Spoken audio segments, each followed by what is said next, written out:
how do you reduce the risk? Well, I think you have to reverse engineer it from the point of assuming that a divorce is likely, because it is. A divorce is likely 50% of the time. That also doesn't account for people that stay married that are unhappy, that are unable to untie the knot because any number of reasons. They don't have the financial resources. They're too ugly to untie the knot and replace the other person with somebody else. They've completely let themselves go. There's any number of reasons why people stay together, for the kids. And it's often because misery ensues, or that's a consequence of it, right? It's like, half the people get divorced, and then there's a good chunk of the people that stay together that are unhappy. I keep going back to the study, Aaron and Acevedo. I quoted it in my book in one of the chapters. You can go look it up on the internet. It's a well-researched study. After 8 years, the participants in the study report that less than 12% are still in love and less than 3% are in a state of bliss. If you're going to have kids with a woman, I think you want to at least operate under the conditions where you really like each other. I mean, does really like each other fall into love? Maybe. I don't know. It's certainly not bliss. Like, bliss is like an obsession with one another, right? So the vast majority of people that are together for a long period of time are generally not in a state of bliss. So you have to anticipate a problem may arise out of this. And again, the one thing that you always have to understand is women always reserve the right to change their mind at any given time. The woman that you marry is never the same woman that you divorce. Every guy will tell you this. Ask any guy that's been divorced. Is the woman that you married the exact same woman that you got divorced? I want you to go around your office, the lunchroom, your friend circle, DM somebody that you know that's been divorced as we're talking about this right now, and just straight up ask them, was the woman that you got divorced from the same woman that you got married to? Women reserve the right to change their mind about you at any given time. Into the future, they may have pined for you, obsessed over you early on, only to find 7 to 15 years later, she's just not there anymore. You went through betatization through 1,000 concessions. I talk about how to maintain genuine burning desire in the last podcast. So again, that's an important reference point there. The chances of it happening do exist, and I think they're pretty significant. So one of the precautionary steps, if you want to minimize the risk while raising kids of losing your wealth and access to your children, because what's the point in having kids if you don't get to raise them? Serious question. What is the point in having kids if you don't raise them? If you don't have an influence in raising them to adulthood? What's the point? There's no point. You're basically an ATM.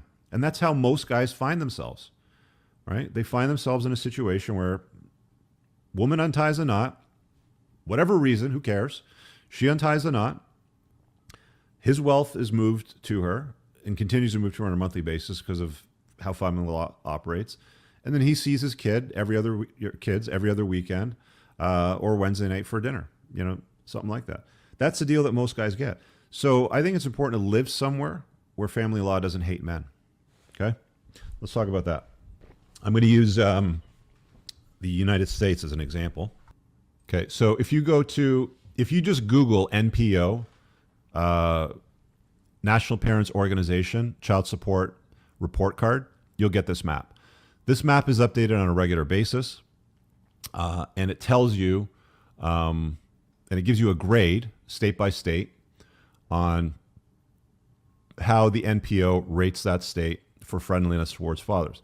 So an A grade, I think one of the best states right now, let's take something like Kentucky. So Kentucky gets a minus grade.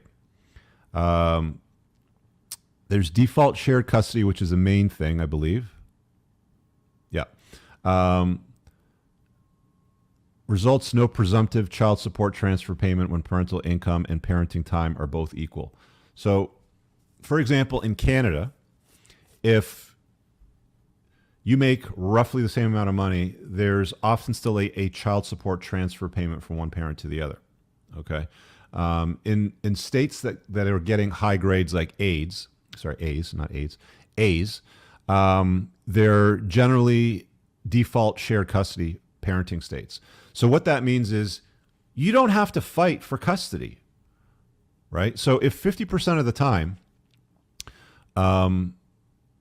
having a kid, and guys, let me say this first of all, okay? Some people will say, well, just don't get married. That doesn't matter, because if you live somewhere where common law exists, at some point, could be a year, could be 3 years, depending on where you live. Check with family law where you live. At some point, even if you don't get married, even if you don't go to a church and have a ceremony and all that stuff, the state still sees you as a married couple, and they will deal with your assets and your income and the division of those assets in a matrimonial home and alimony support, child support payments, as if you're married. So opting out of marriage isn't a solution. One of the solutions that the TradCon crowd come up with is, well, if we just eliminate no-fault divorce, that doesn't solve anything. That doesn't solve anything. It doesn't remedy any of the issues. Okay, it just makes it harder to get divorced. If there's a will, there's a way. They'll still find a way to untie the knot. If she wants to get away from you, she'll find a way to untie the knot. Okay, so taking a look at a map like this and understanding where the best places are for fathers to have kids, I would move there. I'm just being honest with you. You know, you guys ask me this question all the time. How do you minimize the risk in having kids, Rich? I'm giving you the fucking answer. This is one of the main things that you need to be prepared to do. Let's say you live in the States and you look at a map like this and you live somewhere that's hostile towards fathers. What state is this? Washington. Okay, it gets an F grade. You live in Washington. You meet a gal. She wants to have kids. You want to have kids. You vetted her. Good family. Alignment. You're firstborn. She's a lastborn. She doesn't have any of the red flags. If she has a red flag, she's working on it. Good, she looks like mother stock, but you live in a shithole state that hates fathers. Move. Go to a map like this. Let's go to all the A states. And so we're going to untick all of these. These are your options.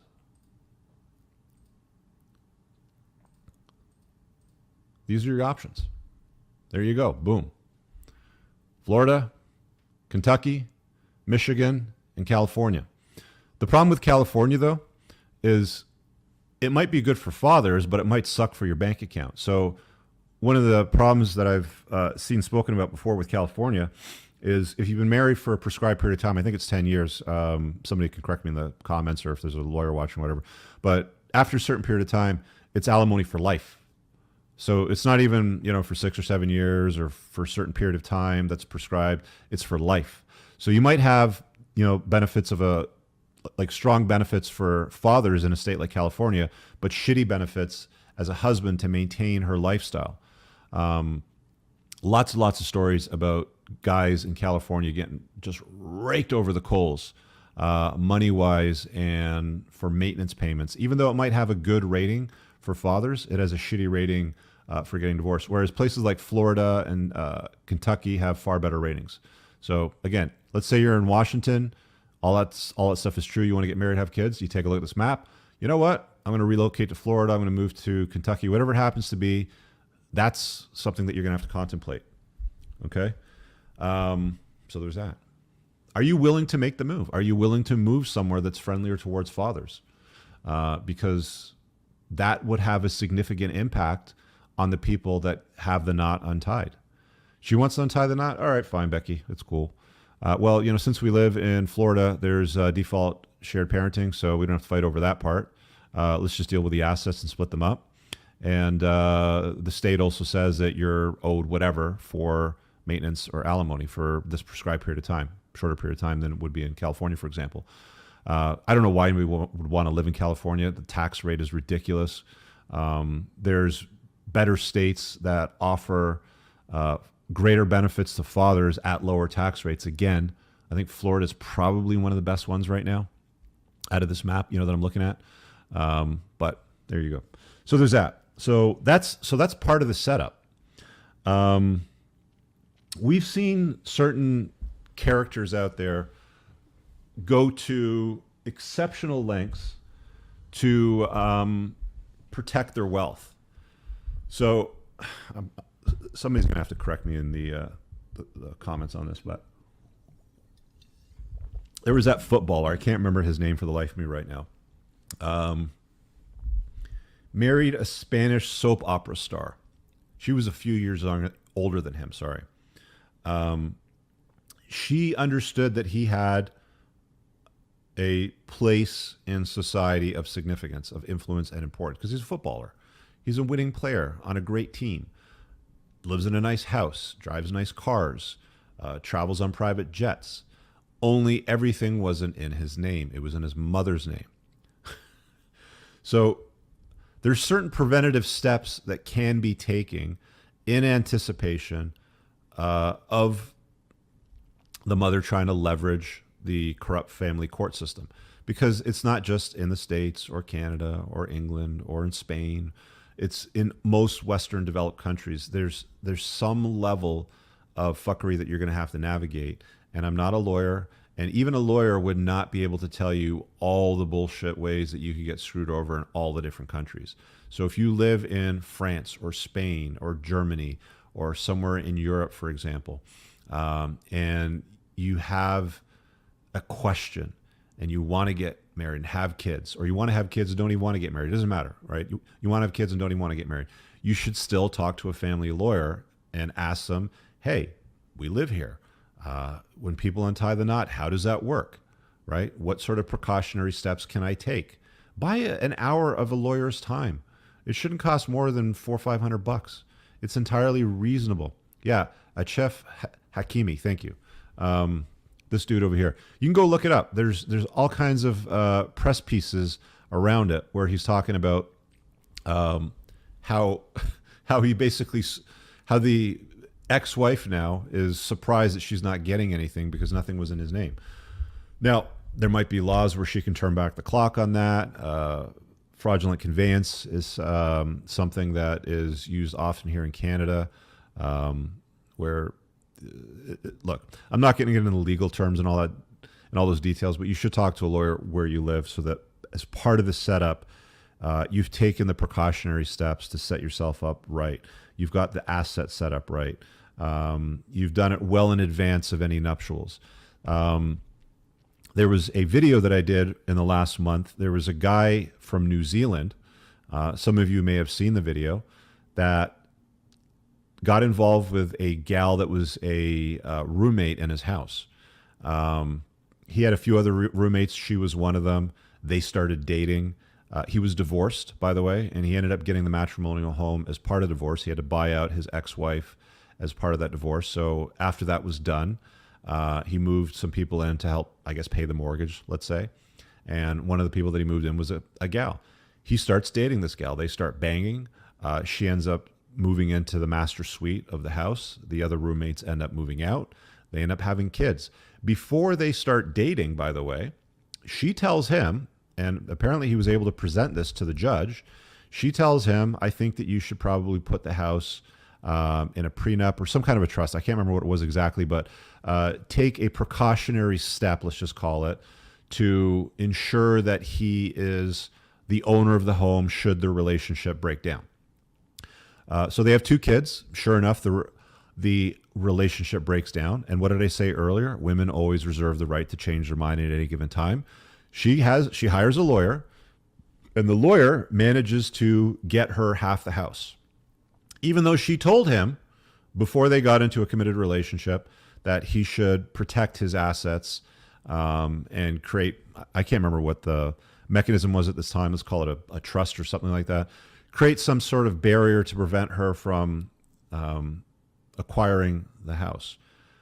And he thought that he did the right thing. And, he thought that it was virtuous of her to encourage him to do that. I'm sure she knew what the fuck she was doing, and she knew that there was a carve out of some sort of loophole, and whatever steps were taken. But either way, at the end of the day, this dummy who ended up buying out his first wife from the matrimonial home and paid her off so that she could go, ended up having to get another mortgage to pay off the new gal that he was dating that was a roommate that he had a couple of kids with, the house a second time.